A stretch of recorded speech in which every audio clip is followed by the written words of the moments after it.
The chair now recognizes the gentleman from Kansas, Mr. Laturner. Thank you, Mr. Chairman. Mr. LaRose, thank you so much for being with us today. It's good to see you. I want to talk about a couple of things with you. First of all, the vulnerability disclosure policy. I'm interested in that. Could you talk about what that is and what that looks like and how it's implemented? Yeah, and congratulations on being the first state, by the way.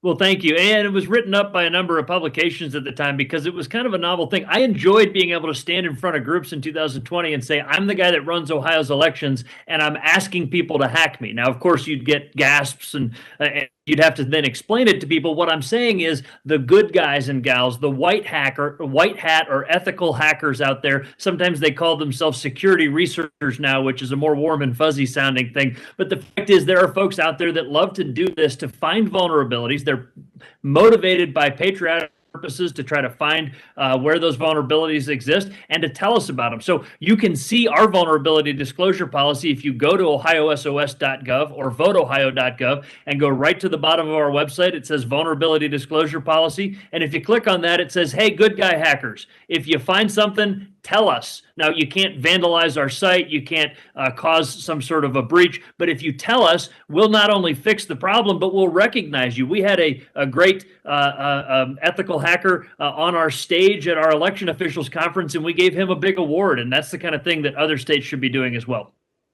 I appreciate that. As you're aware, CIS offers a vulnerability disclosure policy platform to help federal agencies. Is this, in your opinion, something that CISA could engage in or should engage in with states and localities as well? Would that be helpful? Congressman, anything we can do to encourage and even incentivize this is good.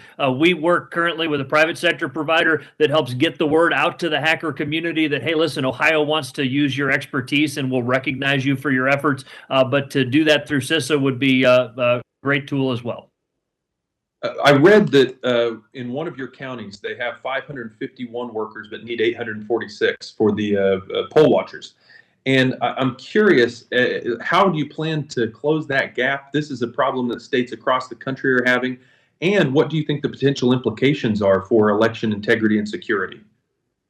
Yeah, so we will close that gap, Congressman. It's something that we've been focused on really from the very beginning. You know, we've done creative things like recruit high school seniors through what we call the Youth at the Booth program.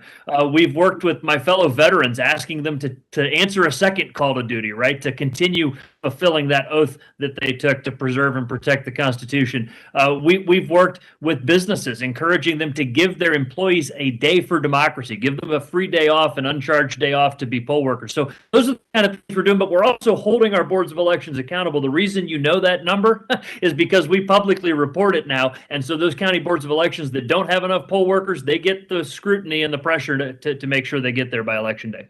It sounds like you're doing a lot of exciting things there. How many other states are implementing the vulnerability disclosure policy? Do you have any idea? I believe it's in the single digits at this point, but it is growing. Okay. And what about the ideas that you talked about, the youth in the booth and things like that? Are you sharing these in your professional organization or anything, so other states have the opportunity to benefit from your experience? Yeah, for us, it's the National Association of Secretaries of State. My friend and colleague from New Mexico is an active participant and former president of that organization. We got together just a couple of weeks ago in Baton Rouge, and we were exchanging ideas, and this is exactly what we do. So, yeah, we love to steal each other's good ideas, and hopefully my colleagues around the country steal some good ideas from Ohio. I appreciate that.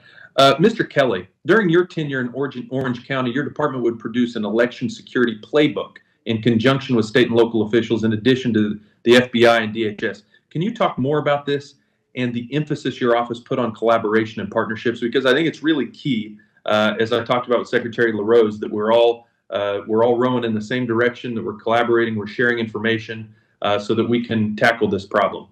Yes, sir. Thank you, Congressman. Collaboration was a big part of what we did in Orange County. In fact, I partnered at the table with DHS, FBI, local, state officials, law enforcement, and we came up with a playbook and a design for responses on Election Day and leading up to Election Day. If you don't have that type of collaboration leading up to those important elements, you're going to have gaps. There's no question about it. And one other quick thing I would say as part of that playbook is doing things like list maintenance and increasing that list maintenance effort before ballots go out so that you can improve voter confidence. That's a big part of it. I appreciate that. My time has expired, Mr. Chairman. I yield back.